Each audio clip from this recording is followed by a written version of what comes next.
أعوذ بالله من الشيطان الرجيم بسم الله الرحمن الرحيم السلام عليكم ورحمة الله تعالى وبركاته. Inch'Allah Ta'ala, aujourd'hui nous allons parler sur la religion ainsi que quelques points très importants qui sont liés à celle-ci. Je dois dorénavant déjà commencer à donner, c'est-à-dire que la signification même du mot religion, ça signifie quoi? Alors le mot madhab en arabe est dérivé du mot dhahaba. Le mot madhab signifie tout simplement religion. Et sa racine du mot dhahaba signifie la voie à suivre, un chemin à suivre, une racine qui conduit une personne à sa destination. Religion est un mot latin, importé en anglais. Sa signification latine est un système de culte, un code de vie, ce qui est bénéfique pour l'homme. Comme le mot madhab, dans la langue arabe aussi, il y a d'autres mots qui font également allusion à la religion. Nous avons, à titre d'exemple, sharia, nous avons sabil, nous avons tariqa, ainsi que din, etc. Maintenant, il est très important aussi de connaître ce que c'est la définition de la religion.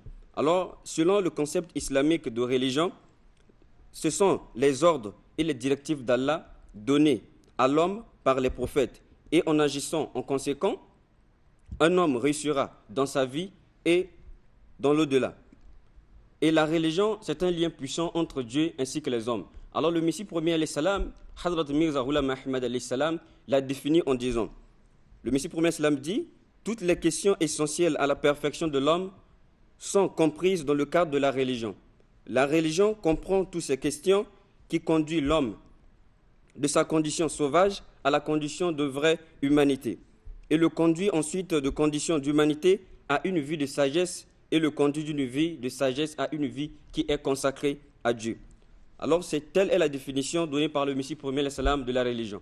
Alors, il est aussi important de connaître quel est le but de la religion.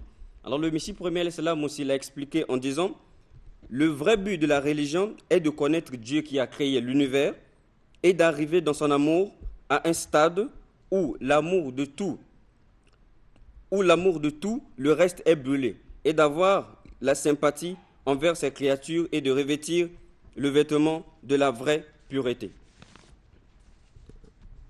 Alors, la religion, elle est très importante car la religion répond à un certain nombre de questions très importantes concernant l'existence de l'homme. Comme vous le savez avec moi, l'être humain porte le statut d'un être créé.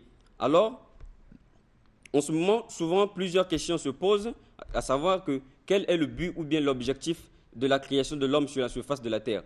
Alors, le Messie premier, alayhi salam, Hadrat Mirza Ghulam Ahmad alayhi salam, pour répondre à cette question, il dit, plusieurs personnes se font fixer les objectifs de la vie eux-mêmes. Alors que, maintenant, lorsqu'ils se font fixer ces objectifs de la vie eux-mêmes, ces gens ne se limitent que par des objectifs mondains.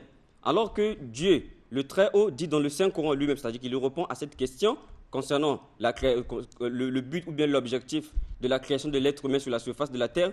Allah subhanahu wa ta'ala dit dans le Coran al-Karim, il dit وَمَا خَلَقْتُ الْجِنَّ وَالْإِنسَ إِلَّا لِيَعْبُدُونَ. C'est-à-dire que je n'ai créé les djinns et les hommes que afin qu'ils m'adorent. Donc, selon la sainte parole de Dieu, les hommes ont été créés dans le seul but d'adorer Dieu.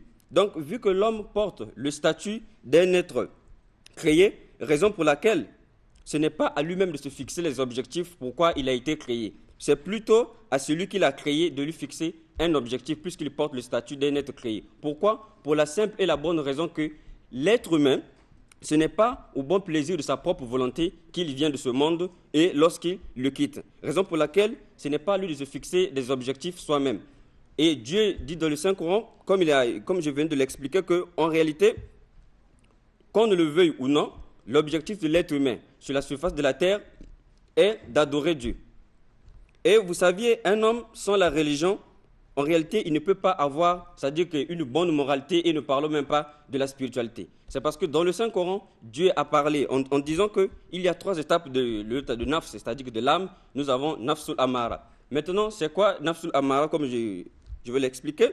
Alors, chaque personne vivant sur la surface de la terre, tant qu'il n'est pas, c'est-à-dire que bien enseigné sur la religion moralement et spirituellement, en réalité, cette personne est comme un animal. Pourquoi? Un homme qui ne sait que vivre, manger et dormir.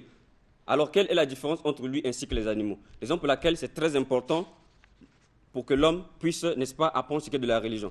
Alors, pour finir, vu que nous sommes déjà à la fin, notre siège se trouve à Soprogie et notre numéro de contact est le 06 889 92 71. Le 06 889 92 71.